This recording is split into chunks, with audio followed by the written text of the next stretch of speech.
女儿被绑架了，说哎，还在讲故事啊？睡觉了，睡觉了，好晚了。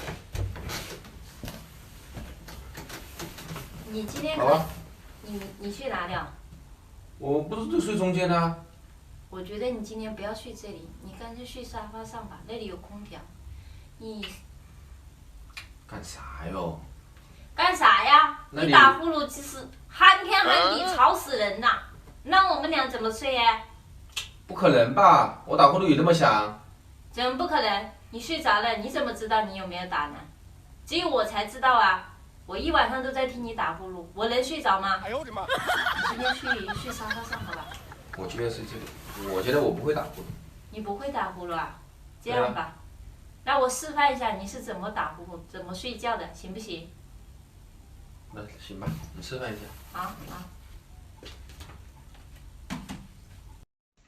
我现在来学一下你怎么打呼噜的哈，你自己是不知道的。那你学一下呗。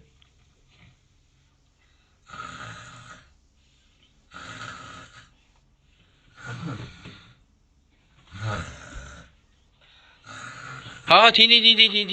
哎呦我的妈！你是这样打呼噜的，还说不会打呼噜。不可能吧？我是这样打呼噜的，你骗谁嘞？你本来就是这样的。我保证，今天一定不打。那如果打了怎么办呢？打了你再把我赶出去呗，还怎么想呢？那到时候打了我把你打醒了，你不能打我哦。行吧，好，好，睡觉。来睡觉。10分钟后，这声音也太吵了。这跟我保证不打呼噜的人又在这里打呼噜。起来，这样的不行，看我怎么叫醒你。给我起来！哎呦我的妈！怎么睡得跟死猪一样？哎呀，起来！哎呀，好难闻。哎呦我的妈！再不行，我就用这个方法，肯定会醒。咦，醒不醒啊？哎呀！